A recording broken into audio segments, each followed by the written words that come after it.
Hey everyone, this is Matt. I just wanted to feel like the past month or so I've been through something that I want to share. Normally, this is Constant Cadence, which is a channel for the most part dedicated to watch reviews. I've also started doing some watchmaking, taking apart movements, servicing movements, things like that. But this is a change of pace. I'm going to use this channel as a forum to talk about my brush with retinal detachment. So I'm wearing this because it was a part of my life for a couple of weeks, but those days are over. So I'm going to take that off, and I'm going to talk to you a little bit about what happened. And I really want to hear from you.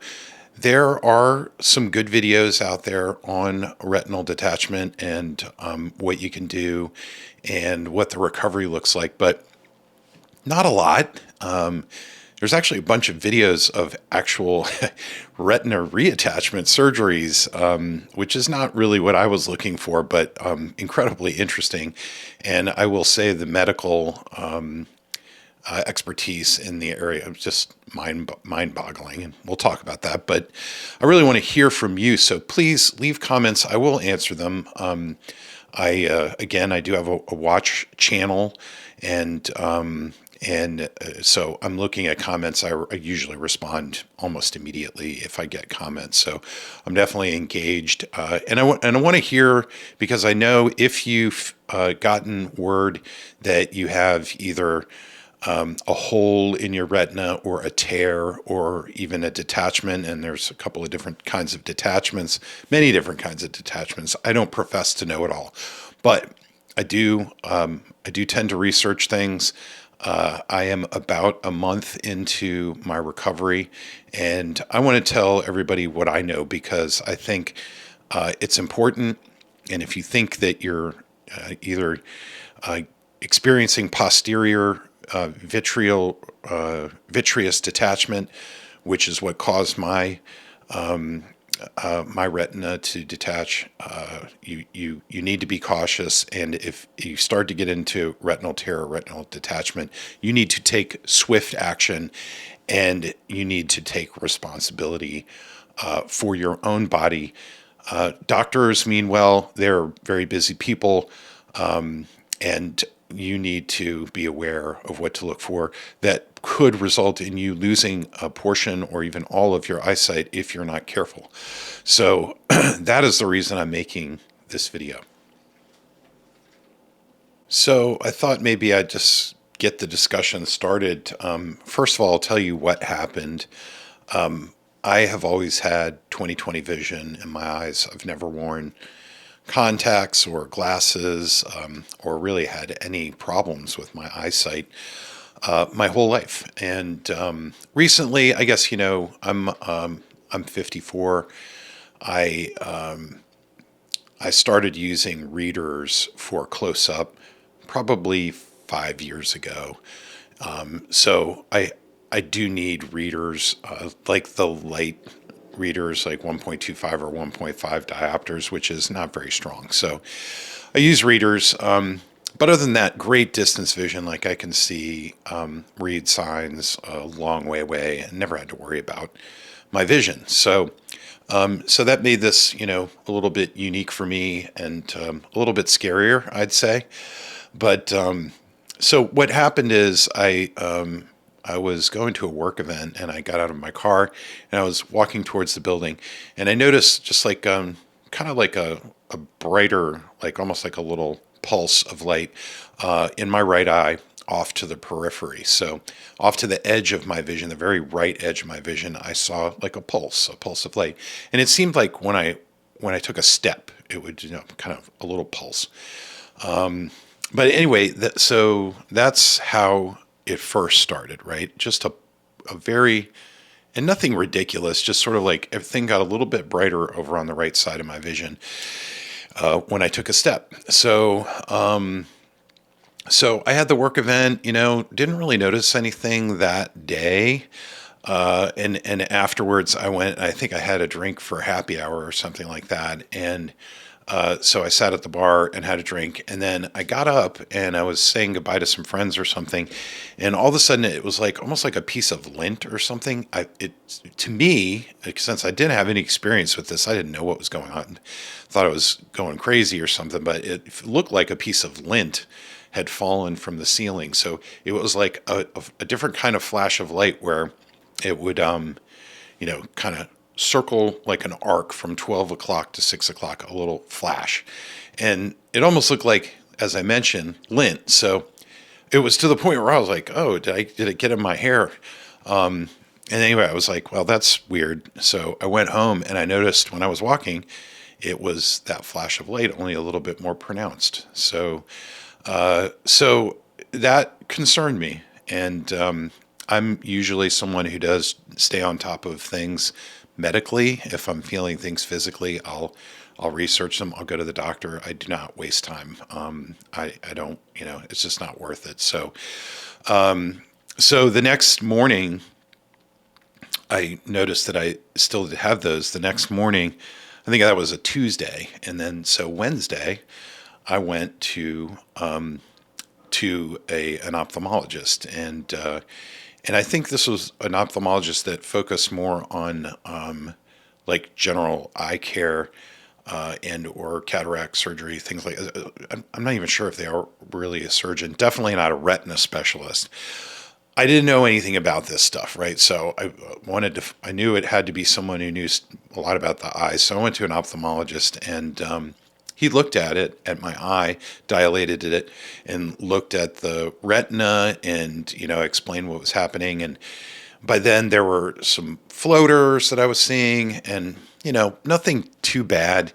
He looked and did a very detailed inspection of my eye and said, "What you have is peripheral vitreous detachment, which everybody gets if you get beyond a certain age. Your vitreous, which is the jelly inside of your eye, will pull away from your retina.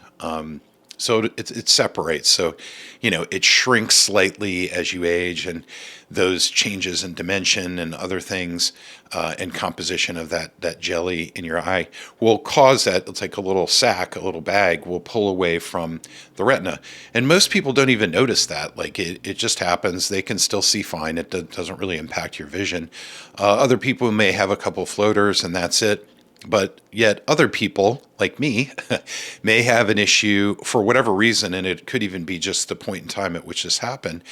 That little jelly sac will tug or pull on the retina and possibly tear it, and if things get further, possibly detach your retina. So the takeaway there was you're going through PVD, it's normal. There may be floaters and some weirdness, and it could occur, continue to occur for a couple of months or until however long it takes for the vitreous humor to detach completely. And then you're done and you just move on.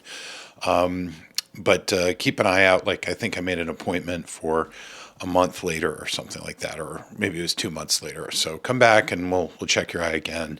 And maybe you'll be through the PVD period at that point. So, okay, fine. I went off on a work trip. And during the work trip, I continued to notice some floaters, but the floaters got a little bit more pronounced. And that's when I started to get a little concerned.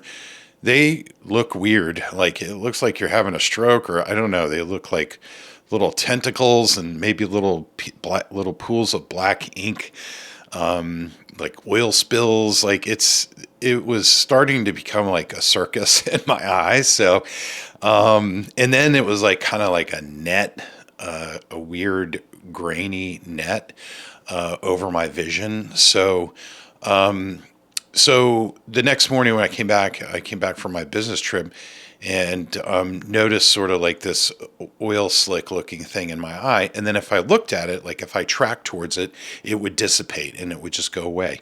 But then I started to see sort of like a little bit of a curtain sort of peeking in. And I knew when you see anything like that, and I would say even if you see any kind of net pattern, or if you see any kind of oil slick where it's like a darker material, your retina is either tearing or is in the process of detaching. So you need to take action at that point. And that's what I did. I went to the eye doctor. There was nobody there, or there was no doctor available at the time. So they said, you need to go to the retina specialist across the street. Luckily, I live in an area where the doctor's offices are associated with the hospital. So I went across to the retina doctor. He looked at it, and he said, yeah, your retina has detached. And there's macula on and macula off, and we can talk about that. But if it gets to the point where your macula detaches, it can be more problematic, and it's harder to recover more of your eyesight. Mine, luckily, the macula was still on and looked pretty good, so the kind of peripheral of the retina was detached. But in short, he said, I recommend you get a vitrectomy, which means they go in and take out your vitreous. And then they put the retina back up on the eye, and hopefully the diagram kind of helps describe where these things are happening. And they laser that retina in place so that it stays, and put a gas bubble in your eye that holds it up because there's no more vitreous, right? There's nothing supporting the retina. So you need something, they call it tamponade. It holds the retina in place while it's healing. So they put a gas bubble there, and there's positioning and all those kinds of things during recovery to keep that gas bubble well positioned over the retina as it heals. And we could talk about that too. So let me know if you want to get into that. Because some people have to stay face down for a real long time. Some people only for 24 hours, then you can do on your side. It depends on where your detachment and or tear is. So we can get into those details as well. So they tried to get me in that night because if your macula is still on, they want to treat that as soon as possible because you have a good chance of recovering all of your sight, right? If it's done quickly enough. And I caught it within a day or two, but wound up going in the next day. So I had what's called a vitrectomy. And they also, since I did have a hole, which I knew about, it never caused me any problems. I could still see fine, but they wanted to support my eye in the absence of vitreous with something a little extra. So I also have a scleral buckle, which stays in your eye. It's basically a little silicone band that goes around your eye, kind of inside your eye. You can't see it, but it's there. And it squeezes your eye just a little bit and gives it support. So that made my recovery, I think, a little bit easier from a positioning perspective because I had additional support in addition to the gas bubble to keep that retina in place while it healed. So the surgery is a piece of cake. Like, you go in, they put you to sleep, or you're in La La Land. It only takes about an hour and a half. And it could be less than that if you're just doing one or the other of those procedures that I had.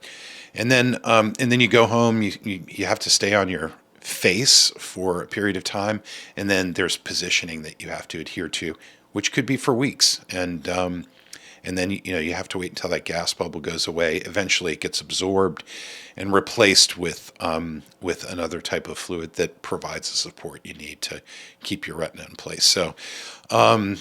So that's what happened, and that's what I'm recovering from right now. That my gas bubble disappeared. It's weird. You can actually see it. It looks like you're looking through a glass of water or something, and that glass of water just gets lower and lower until it's gone. And then you've replaced your vitreous. You've replaced your gas bubble, which was where your vitreous used to be, with another type of fluid that exists in the eye. So at that point, it's like kind of figuring out how your eyesight is, if you're missing anything, what the retina and macula look like. And things improve. Like the body is incredible.